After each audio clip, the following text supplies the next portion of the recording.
Hello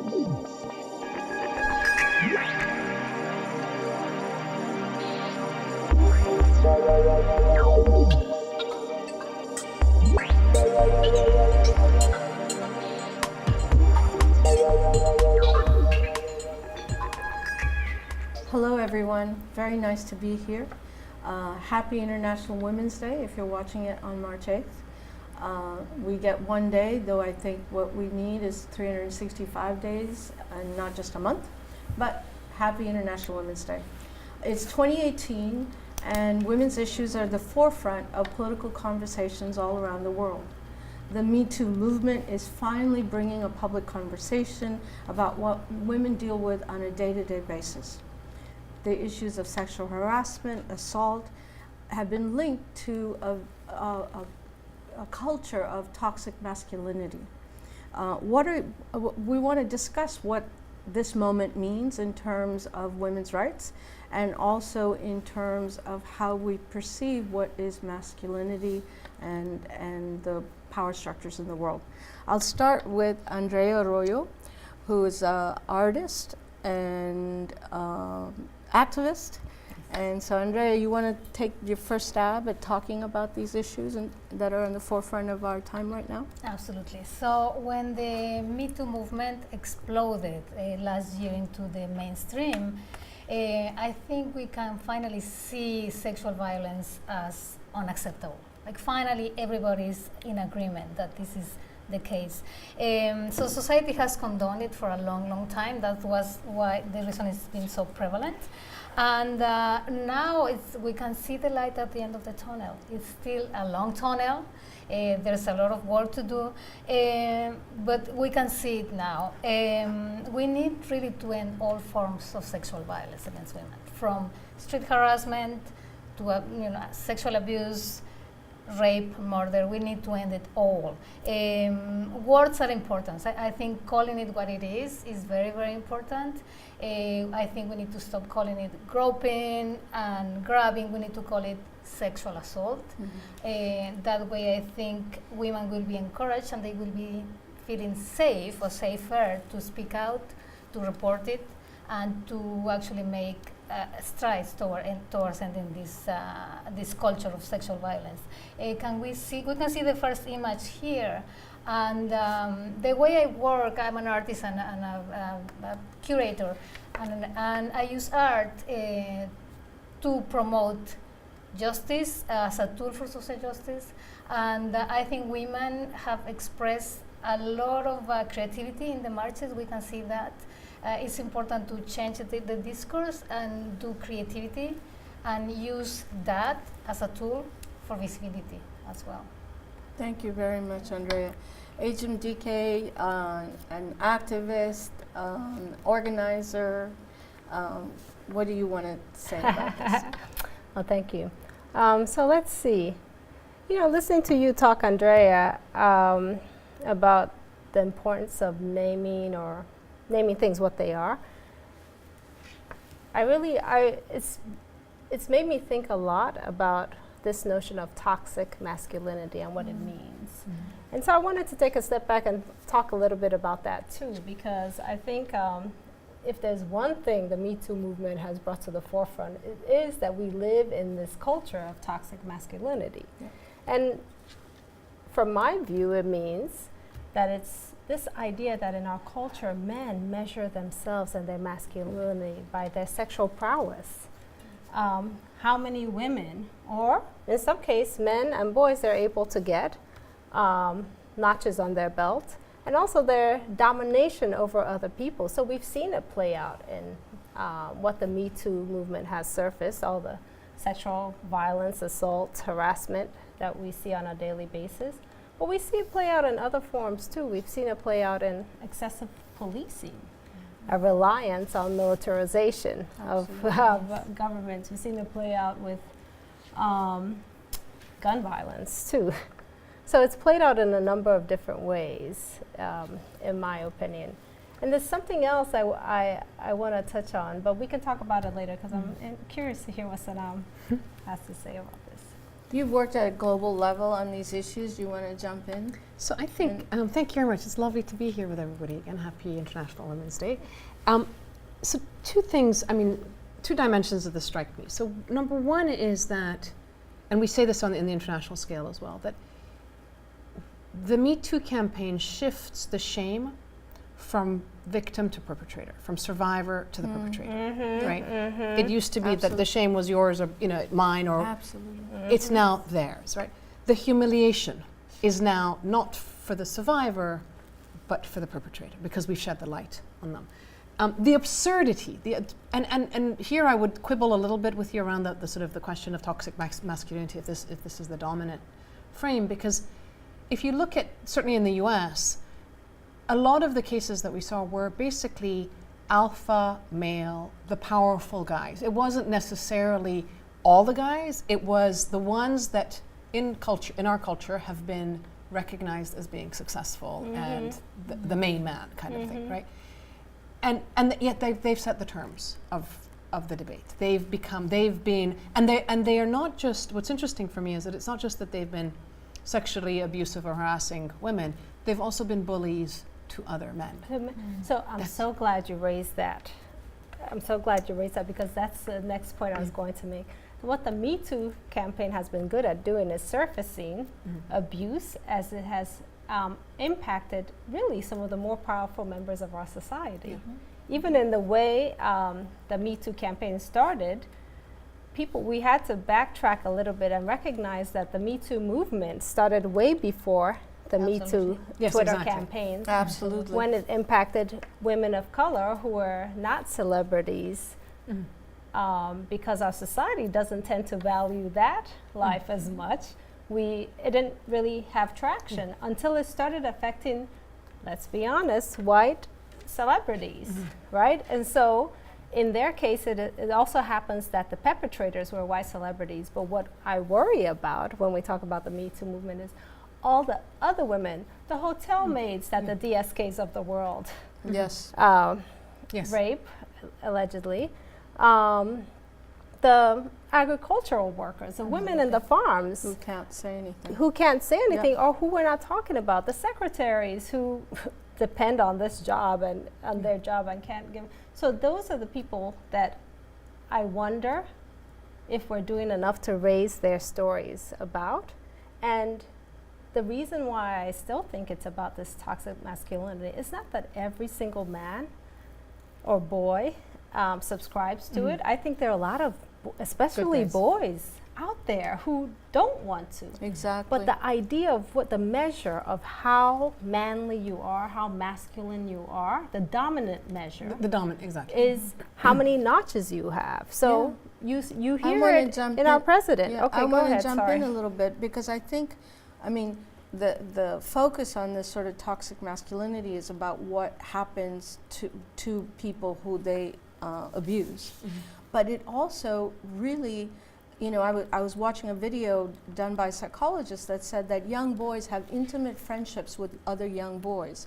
And then when they get to puberty, they suddenly are told that you're not supposed to have a good friendship with another boy because then you're gay. And so the homophobia then makes that masculinity, so it hurts men in terms of who they are. And if we look at the gun violence, we're talking about abuse and assault. If you look at the level of mass shootings, these are lone men that, lash out with huge guns, which is part of sort of the way in which they react. What mass shooting has a woman ever done, right? Yeah, and so that toxic masculinity is about how this culture decides what is male. And that needs to be changed, and needs to be changed at a very young age. Yes, and I read a really good article by a male activist who talks a lot about these issues, talking about high school and how there was this pressure to grope women, and if you didn't want to grope women, then you weren't manly enough, or you were somehow deemed less masculine than your peers. And being in that culture and having to fight against it, well, it's no wonder that you grow up and think, at least some people, obviously, again, it's not all men, of course, but we're talking about a culture that sets the tone about what it means to be a man. Just like some cultures set the tone, I'm originally Nigerian. in Nigeria, the culture of what it means to be a woman means you're a mother. And if you're not a mother married, then somehow you're less feminine than other women. It's also, I mean, one of the other dimension to this for me is that we're seeing the question of leadership and power enabling bullying, right? So that if you're up there, then you're allowed to bully. And again, I want to bring it back to the fact that the gender dimensions of this are going to be very interesting. So on the one hand, you do have men bullying. Those same men that have been sexual harassers are probably bullies with other men in their office, and so that's one aspect of it. Yeah. But what's going to be interesting is to see what happens when our model of leadership is this male model, right? And is this bullying model? How many of the women who have entered into leadership positions are also ascribing those qualities, or had those qualities, and that's why they've ascended? Yeah. Right. So the fact that it's masculine, but it doesn't mean that it just stays with men necessarily. Well, it can transfer also. No, I would call that patriarchy. Yes, It's, exactly. I call it sort of, it's almost like female patriarchy, Well, right? just patriarchy. Yeah, exactly. Well, it's patriarchy that- it's that the what's combination. male jump is in? better. Yes, so I was thinking about the entertainment industry and Hollywood, and you know what's been happening there and the Time's Up movement, and I think it's a very good step forward just because it's so visible. So it's just the tip of the iceberg, as you were mentioning. Farm workers, for example, have horrendous situations of sexual violence, and they have no support, no resources. But I think this movement, the visibility is going to be helpful, and it's just we just need to keep going at it, and we just need to keep the pressure on, and just make everyone accountable. Yeah.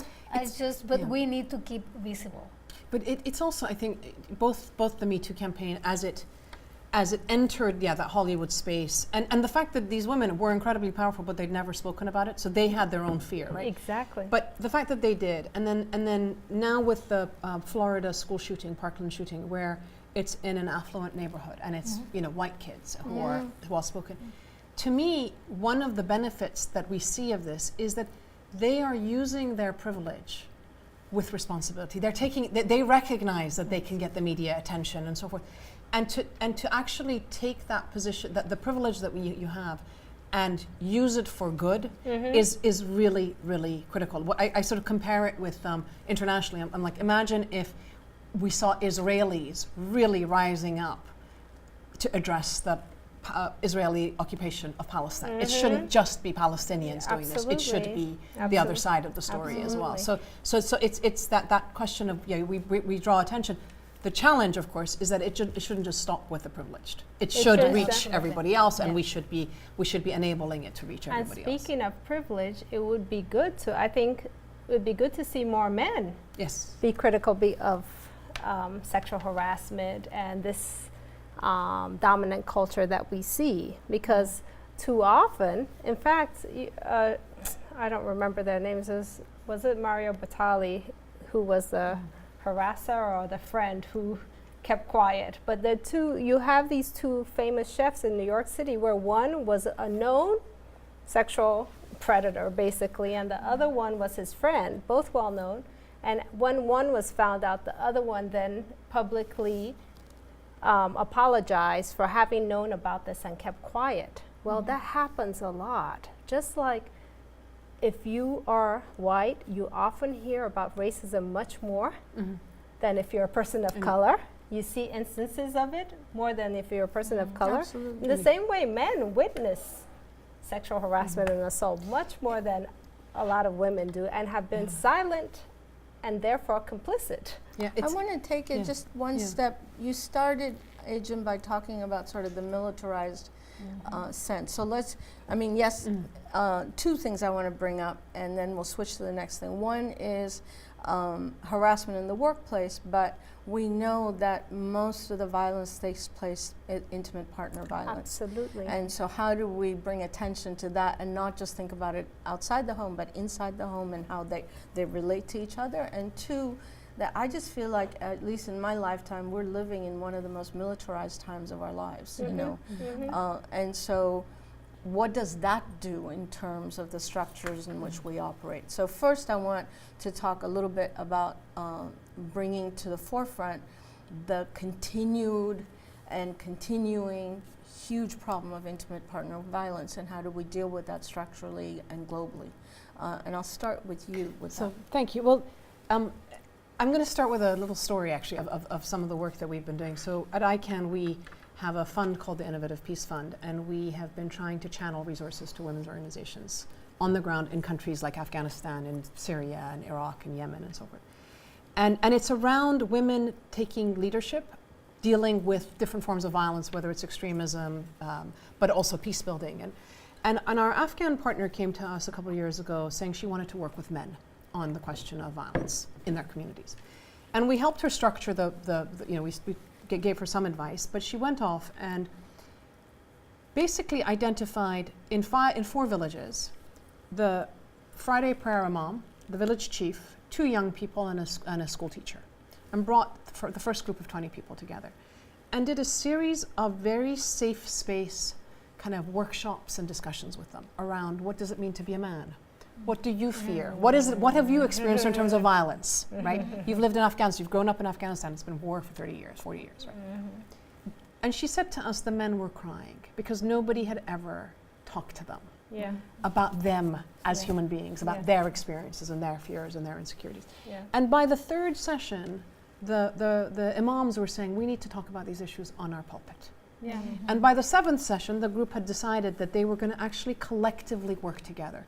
And in the space of the first 2 months after this incident, they stopped 72 incidences of violence. Right? Some of it was to do with domestic violence, some of it was community, some of it was a variety, but they were working together as men and getting support from each other. And then the following year, we've supported her, and we continue to support this work.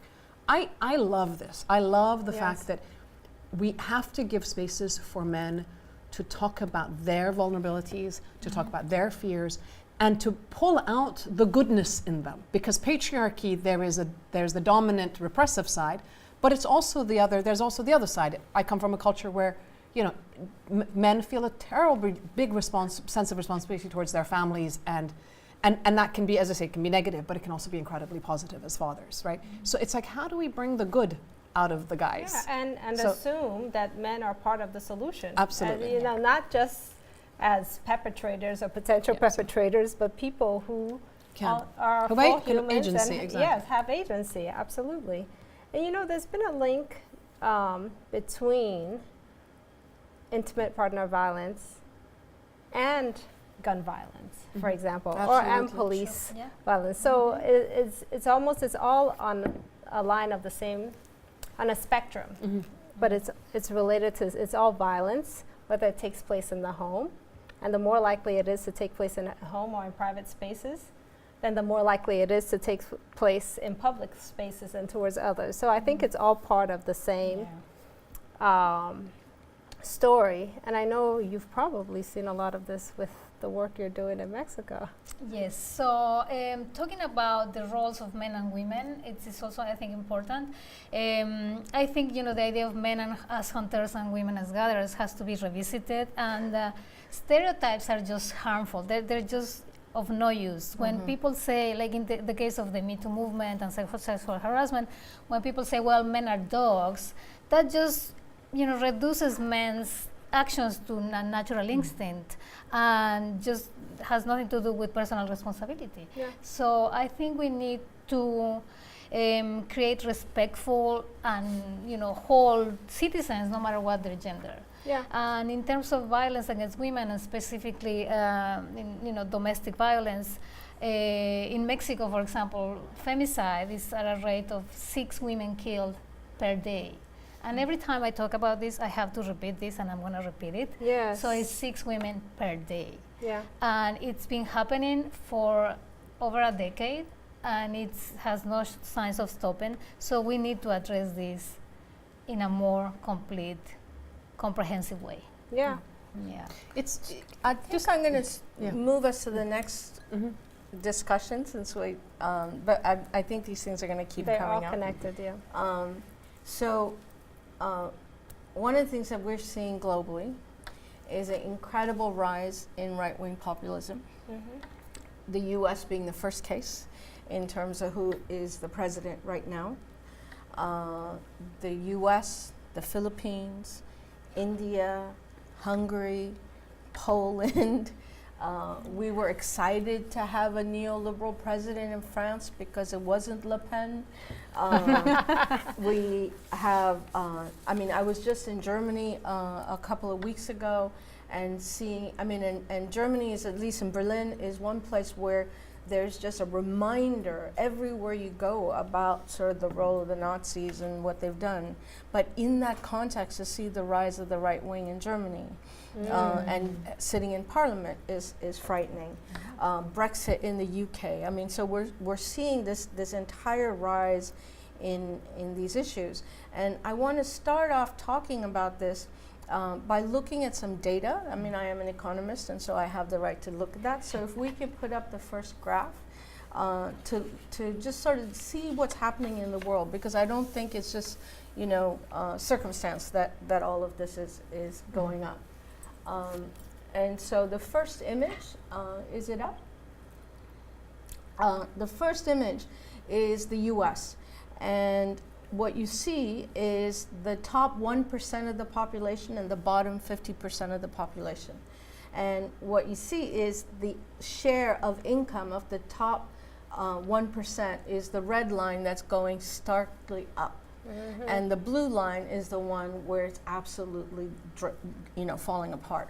And so there's something really important to look at, because this rise in populism isn't sort of just out of nowhere. It's that people are just losing their income, and we're looking at a structure of an economy where 1% of the population is walking away with all the gains. And so how do we confront that? The second, the graph on the bottom of that is Western Europe. And you see it's not as bad as the US. The US is really stark, but it is still starting to get closer and closer. The next graph is more global, and a global increase in inequality. That graph looks at the top 10% income shares across the world. Rising inequality. I'm from India. The yellow line is from India. You see that level of inequality is skyrocketing, and so you can see all those other countries, and so I think we need to talk about this rise in populism in the context of changes in economic structure. And the last graph brings us to sort of some issues around gender, because most people talk about inequality and they don't talk about gender issues.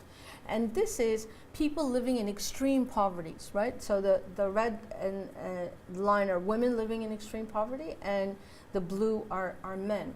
And one of the things that really struck me when I saw this graph is that from the ages of 15 to about 40, that inequality, women end up becoming much poorer. Childbearing, right? And so we're living in a world in which there's incredible levels of inequality, but something about childbearing makes women even live in worse poverty globally than at other times. And these are already, these are stats from the very poor. So we have growing inequality around the world. We have a rise in right-wing populism that has a very patriarchal, gendered way of manifesting itself.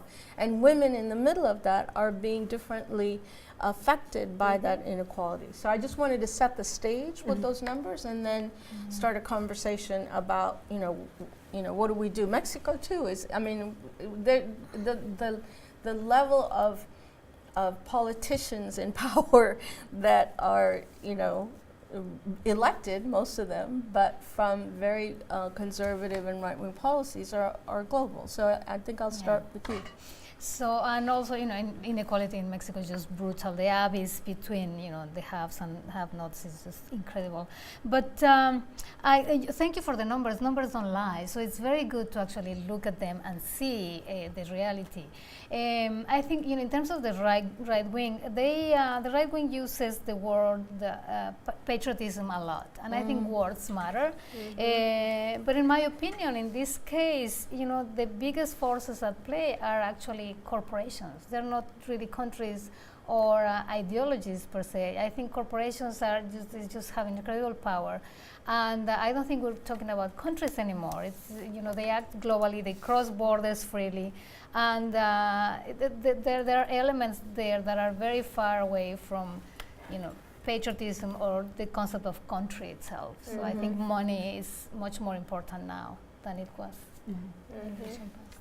I would, I always, when I see these graphs of how we're seeing such a minority becoming rich and the rest, I call it extreme capitalism. Yes. Because it's not just normal capitalism. We've had normal capitalism. This is taking us into the spaces of the extreme. And it's not surprising, therefore, that it gives rise to, or it's connected to what in the Western world we call populism, everywhere else we call extremism, right? But because they are intimately related, and I think we see two things. One is that neoliberalism, globalization, as you say, the corporations and so forth, we are also living in the state of extreme pluralism. Every society you look at, every town you look at, it's now people are mixed up from all over the place. And it's not just that we're living, I'm Iranian and I'm now living in the United States. I am Iranian, I'm also Muslim, I'm also European, I'm also British, I'm in myself, we are pluralistic. We have fusion identity coming around, right? And we're now in a space where for people to feel secure, they're trying to figure out, and for people to understand who they can blame for their bad luck in life, they're looking for something, and of course they point to the immigrant. They point to the other, right? And there's also a sense of belonging. People want to belong somewhere. What extremist forces are coming in and doing is saying, you know what, what we're going to tie into is you're a Hindu, right? And they want to reduce everything else about you and bond. So they want tighter bonds, but much more frayed sort of social ties. And this is a very dangerous space to go into, because once we become divided based on our visceral identities, right? Then to reweave that social fabric is going to be very, very difficult. And it's infinite, and it's very directly tied to the kinds of problems that you're talking about in terms of rising populism, which is inherently identity-based. It's white supremacist, it's Islam, it's Hinduism, et cetera, et cetera. I would argue that, in fact, that is intention. Yes. Yeah. That whole old divide and conquer. So let's reduce you to one identity and show you how different you are from the other, and you all are distracted fighting each other, while the economic elite use that division to enrich themselves. Because that's what I see, or when I hear about right-wing extremism, populist leaders, what I see happening is that, in fact, you have a small economic elite pulling the strings and ensuring that everyone else is fighting each other while they amass wealth. And so it's happening in the US now. You see it with the current president and the recent tax bill that they were able to pass. Who's benefiting from it? It's the wealthiest in this country that are benefiting to the detriment of everyone else. How are they going to pay for the tax bill? They're going to cut social spending. Who bears the burden of that? Regular people, the majority of the country really, but who bears the greatest burden are going to be women, and women who are already poor, childbearing, single parents, and coming from communities of color. So for me, when I think about right-wing extremism and populism, I think of people trying to take advantage of othering of people, of others, of othering of human beings to amass wealth. But I also see it as a ruse for corruption, for getting rid of checks and balances. We've seen it here. You see it in the Philippines. You see it in any country that's been taken over by extremists. What's one of the first things they do? They attack the press. So all of a sudden, what you typically serves as a check and balance for power has been discredited, as their attempts to do with in the United States with fake news. So that's one of the first things that happens. I would say, Sanan, you call it extreme capitalism. I'm not sure I use that term, but it's the form of the economy we have where finance capital is really ruling the roost. Money, as you said, crosses borders within seconds. Yeah. You know, within seconds, money is going around, and it determines who is rich and who is poor, and a very small elite get that money. But the people who are voting these right-wing populist governments are not the ones who are going to benefit from it, right? But it's easier for those groups to identify another as the problem rather than understand that it's a structural issue. A long time ago, I was at a meeting when someone said, you know, fascism is when the majority acts like a minority, right? And that's really what it's like. The white supremacists feel that they're under attack because what, poor immigrants are taking over their money? I mean, as you said, and so I think we need to think about not just in terms of the finance, but also what is our ideology about how an economy is structured, and how do we hold our governments to account, right? What is the social welfare role of our state in any country? I mean, I'm not just saying the US, but any country. It's become narrow to become a security, military. You know, you can't cut the military, but if we look at the budgets that go into women's issues compared to them, I mean, anywhere in the world, it's horrible. And so I think we need to really look at it at the local level, but you know, the idea that that inequality has risen incredibly in the United States. I mean, we saw the graph from 1980 on. It has skyrocketed. What happened in 1980? So Ronald Reagan and Margaret Thatcher, neoliberal economic policy, and that's global. Yeah, and that's the thing that again, the where these things come together is that we've had 30 years of economic policies that have said we don't spend on education, we don't spend on social welfare. We take away the social safety net, whatever. Even if it was a thin one, we've taken it away. You know, but people still want, and these are actually interestingly, these are all human rights issues, right? Yeah. Right to education, right to dignity, right to job, right to health, and so on. Right. Now, what happens is that people need those things, and if the state doesn't provide them, they're going to go looking to get it from somewhere else. And so in Latin America, it becomes the Catholic Church. Well, the Catholic Church has taken on the agenda of the poor, but it's also been spreading the agenda of anti-abortion, control of reproductive health. Yeah. In the Middle East, it's Hamas or Hezbollah or whatever the religious groups are. And believe me, they provide services. They provide clinics. When Israel bombed Lebanon, the United States gave a lot of money to the Lebanese government for the security forces. The Iranian government gave money to Hezbollah to hand cash for people to rebuild their houses. Right? Where's your loyalty going to be? Yeah. And if your education system is now shredded and you don't have decent public education, and religious groups are going to come in, well, they're going to teach their version. And religion, by definition, is exclusionary. Right? So it's all fed into this sort of atomization of society at a time when we're all living, literally, physically, we're in close proximity, but socially, culturally, economically, we're now kind of in these little satellite units around each other, which is kind of scary. It is scary. You're also making a very interesting point about the model. So when you have the Catholic Church, when you have a Hezbollah, when you have social service agencies providing what really should be a public good, what is a human right, that's a charity model. That means that you don't have an entitlement to it, and you don't have a way of voting in or out the provider of that service, which is already a problematic place to be in. So if they decide tomorrow, so yes, let's say you do decide to get an abortion, does that mean you lose services from the Catholic Church? Like, how does that play out? If you refuse to go subscribe to some religious identity, does that mean then you lose services? Absolutely. So that's it's a very problematic direction to be going in, even though yes, you do. We're glad that somebody is stepping in. Yeah. Well, speaking about the school system, and money is important. So government is cutting funds to public schools, and that has a huge impact on the whole of society. So, government money is saving money, cutting things like arts and science, and that translates into an enormous cost to everyone. Our programs are not really about giving kids paper and paints. They're about creating rounded individuals who know, how to experiment, who have empathy, who know how to problem solve. It's about education of a society rather than an individual.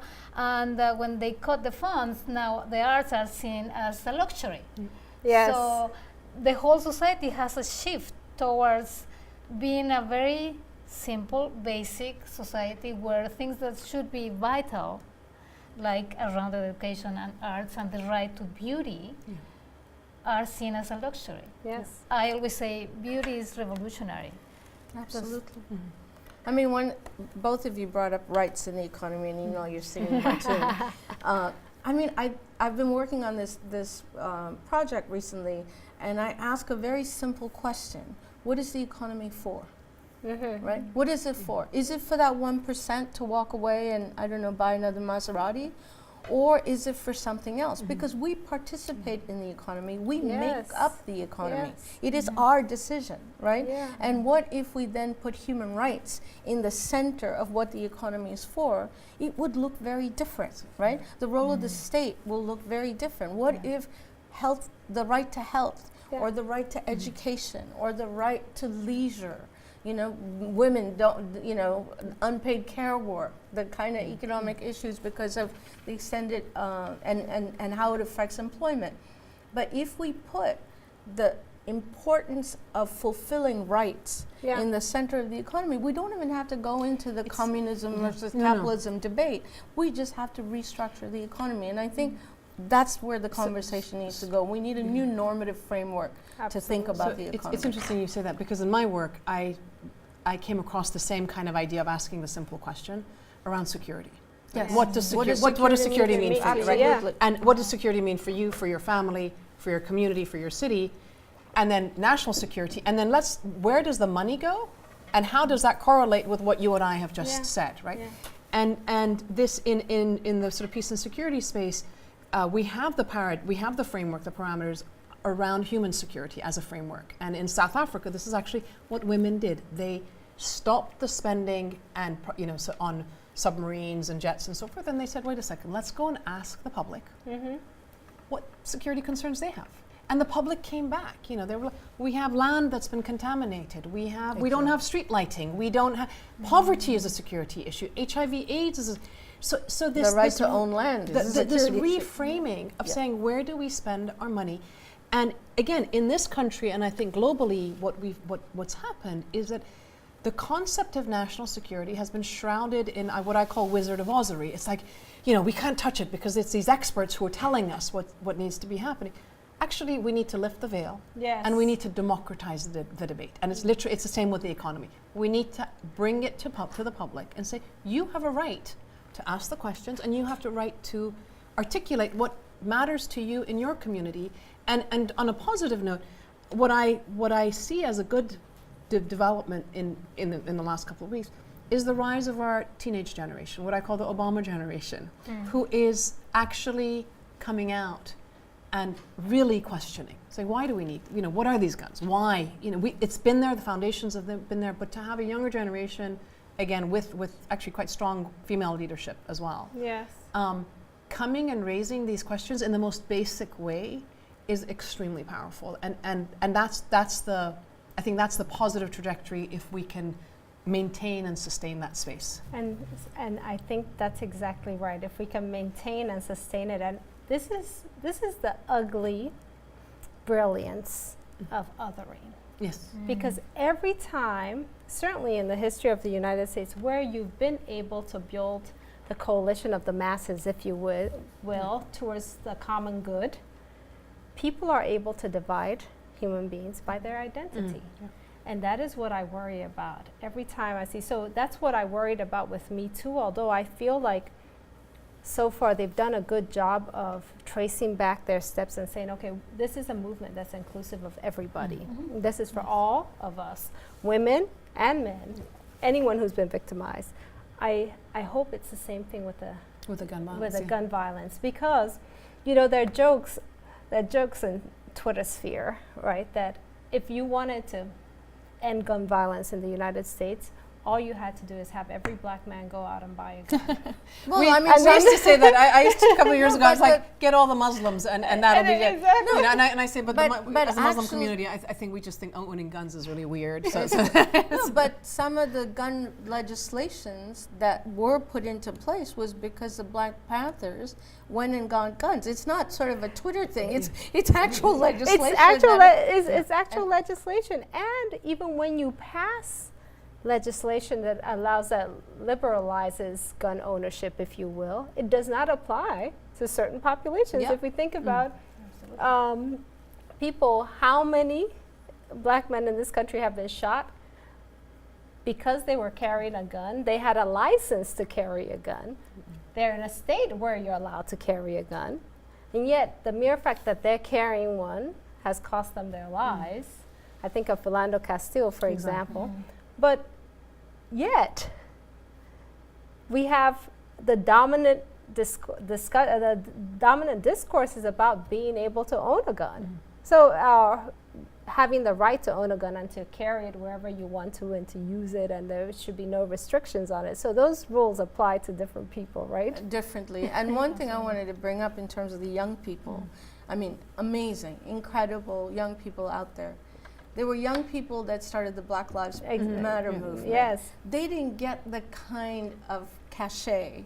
And actually recently I think they've even been put as a terrorist group Yes, by the DOJ. the FBI is, yes, they're being tracked as black identity extremists. Yeah, and they're young people, Yes.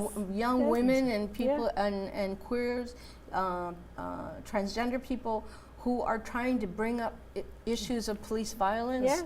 And I remember that, and suddenly that's kind of gone down, and this is, and so my wish is that these two groups come together. And really start a seriously massive movement. And I think one thing about young people, because I get to teach them and I see them, is that they're much more fluid in their identities. Yes. I mean, you know, like That's little great, kids yeah. are just, you know, and I think it's a different time, and I don't think that those issues really matter as much, and I think they understand the reason to come together, and the technology allows them to do it. Well, it's also, I mean, it's also been interesting. I have teenage daughters, and one of the things, you know, when I think about how far have we gotten with feminism and women's rights and so forth, what are the differences? One of the things that I've noticed, and I feel like, well, at least we did something, our generation's done something, is that they feel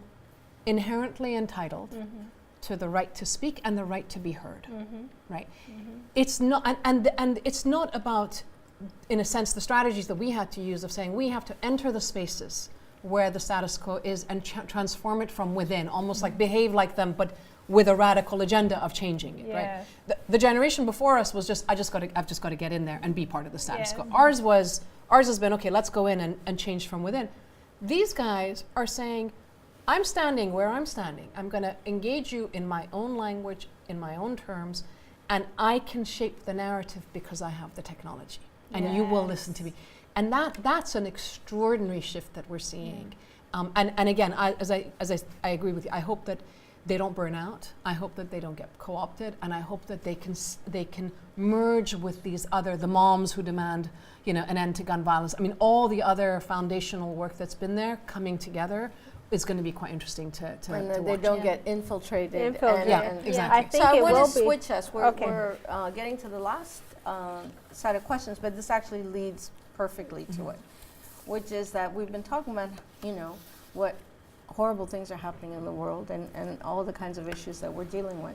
But we're also seeing a momentum and movement organizing that I have to say has been incredible.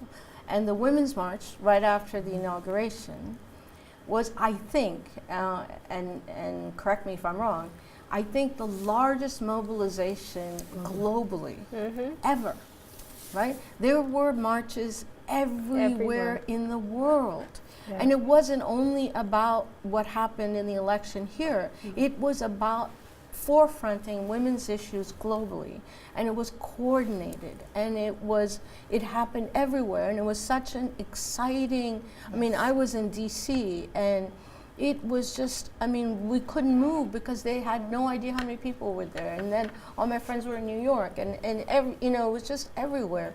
So we have that, we have the young people mobilizing. So I think I want to take us to what is the kind of mobilizing that's taking place in this country and around the world, and where do we see that going to, and hopefully a better world at the end of it. Andrea, I'm going to start with you. So, I mean, I think the women's marches are just historical in its importance. And now, women who have never gone to a demonstration before have been participating in these marches. It's been wonderful and beautiful to see multi-generations, you know, showing up together and just being there without their own agenda and just getting together. That's been beautiful. But the best part for me is seeing women participating in civic life. Like, you know, we're saying today we march, tomorrow we run for office. Yeah, Yes. And that's for me the most important Absolutely. thing. Women will be leading the change. There's just no question about it. And my hope is that the marches will encourage more women to participate and to keep participating and to vote and to, you know, run for office and just to keep the momentum going. Yeah. And you've seen, just like we saw marches globally, we've seen resistance happen in different ways globally. Even the Me Too campaign is global. With Yo Absolutely. También, Absolutely. Balance Tompok, they have it. Yeah. It's you see versions of that campaign around the world. Maybe not as much in sub-Saharan Africa, but it's there. It's resonating. I mean, that's technology, right? Yeah. Allows it to go. Absolutely. So I think that's very important. And you know, it's been very exciting to see all these women, especially in the States, now say, okay, we're going to run for office. Because what I'm truly hoping for is that the resistance, the mobilization, the marches, the change in discourse, the forced conversation that these things have results in policies that actually change the lives of and impact some of the most women in the most marginalized situations. Because, you know, we talked earlier on a little bit about the farm workers or the hotel workers with respect to the Me Too campaign, and being sure that they have protections also that result from this. That's what I would like to see. I think that's the next step of the mobilization is, okay, we're mobilizing. The second Women's March that took place just in January was also huge. I don't know what the numbers were, but I know here in New York City you could barely I stood get. for 2.5 hours Same without here. moving. Yeah. Same here with my daughter. So that it's all very exciting. I want us to move it to the next. So Yes, that's a very good point. I think so. What I'm seeing and the kind of work that we're doing internationally is we're saying, first of all, if we think about these, you know, these extremist sort of movements, you know, white supremacists, the ones that claim Islam or Hinduism, they're basically male dominated. And it's one version and vision of the societies they want to create. What we see in my work is that the parallel opposite to that is women. It is women with a peace and a rights-based agenda who are also locally rooted. So their vision is authentic and it's indigenous as well, but it's just a different vision, right? And what we're trying to do is to, again, similar to some of these supremacist movements, they're locally rooted but globally connected. We're trying to get the women to be locally rooted and globally connected as well, so that they can learn from each other and share strategies. But for it to be successful, they need to be present in their own communities and addressing and engaging and providing the kind of services that people want, right? So that's where the resource question comes in. Are we getting money down to the ground for women to be able to be present and responsive and engaging at that level? So it's not just at a policy level, but it's really on the ground, present in their communities. And then the flip side of all this, which I also think we need to be very mindful of, is that we have, on the one hand, not only sort of the progressive lens being that we're there to talk about women's issues, but we're also engaging in other issues. Gun violence, ending war, the environment, the climate, the economy, etc. We want to be in those spaces. What the backlash is from conservative forces is that they will come right back at us so that they force us to focus back on our reproductive health, on whether we're covered or not. It's almost like they don't want us to be looking over there, they want us to be focused here. That's one thing we need to be aware of. The second is that they're co-opting the feminism agenda. So the fact that you have a female spokesperson for the NRA is not accidental. The fact that we're now getting women in armies is not accidental, right? It is about equal opportunity. It's about equal rights, it's about equal responsibility.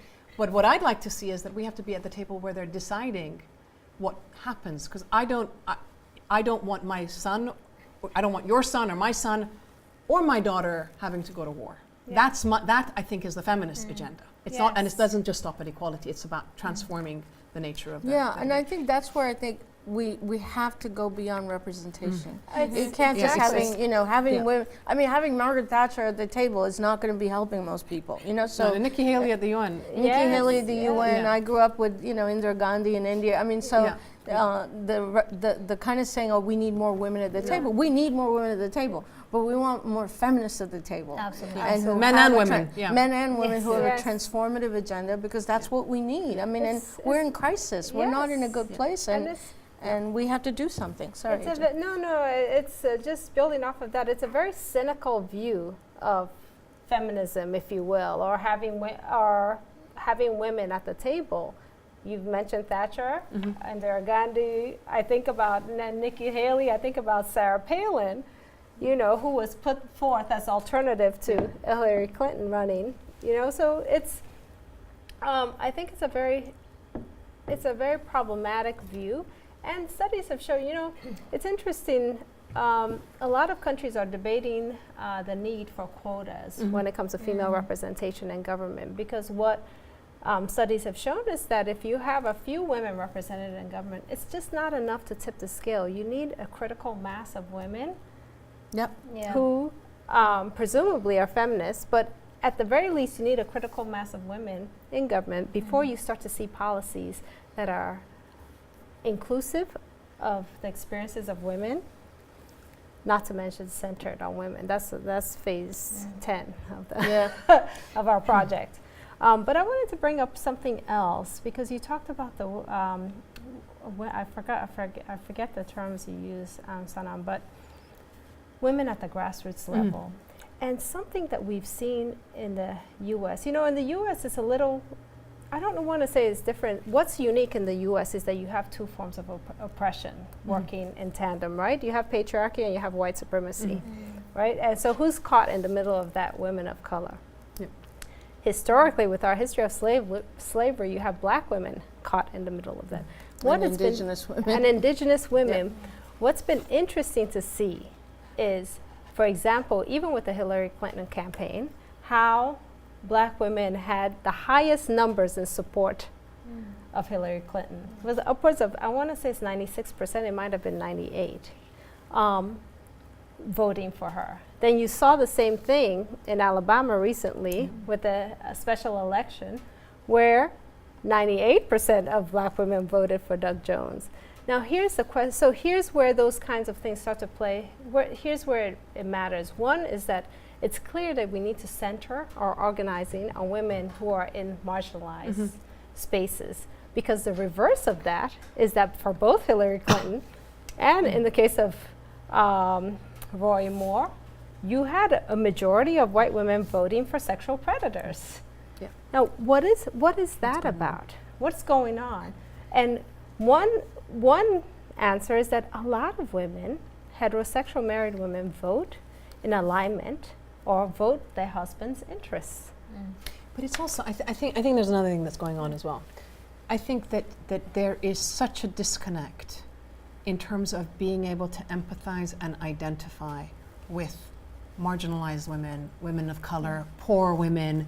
I remember years ago, a senior American official at the UN, we were talking about sort of women in refugee camps, and she said, I've been doing humanitarian work for many years. It never occurred to me that I had anything in common with the women that I saw in the refugee camps. She had so many layers. She was a government official, she came from an elite family. I mean, that basic disconnect on a human level that once a month something happens. Yeah. It doesn't matter whether you're in Sudan or whether in the US, women's bodies. So we're going to wrap up. We have a few minutes left. So I wanted to give each of you a minute, and I'll take the last minute to just sort of think about what the movements are, where we're going, but literally 1 minute. I'll start with you, Andrea. Okay, so I was just thinking, listening to Sanan and Ejim, I think we need more feminist men and women in government, and also in leading positions in private and in the private and institutional sectors. We just need more feminists that are actually looking for everybody's interests and advancing a feminist agenda. So, I mean, continuing along those lines and what I was saying earlier, I think our organizing has to center on women who are in the most marginalized positions. These are women who are experiencing all kinds of forms of oppression, be it exclusion because of their race, be it exclusion because of their gender identity, their sexuality, immigration status, the language that they speak. Until we start centering leadership on women in these most marginalized situations, I think our movements are going to leave out significant segments of our society. And so I don't know that we will have the wins that we say we need. Which is a great segue, because I think that my concern right now is the splintering of identity.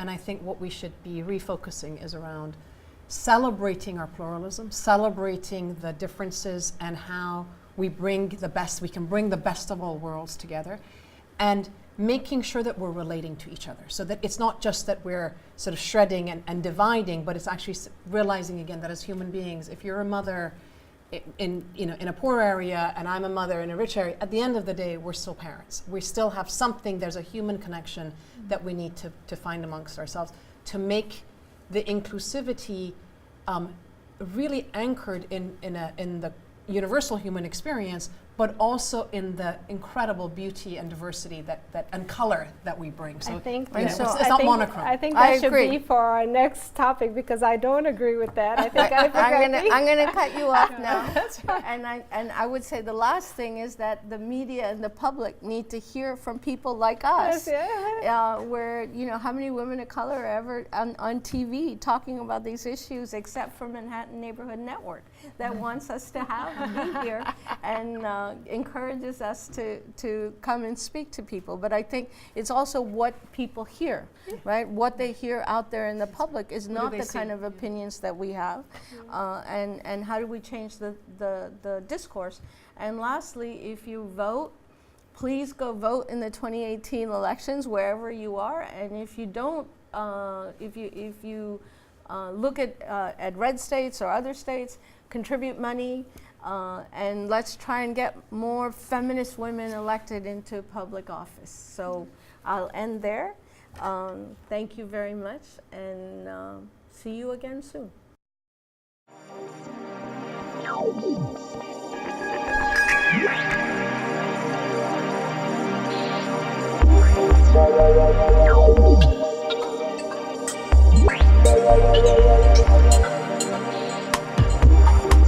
Yeah.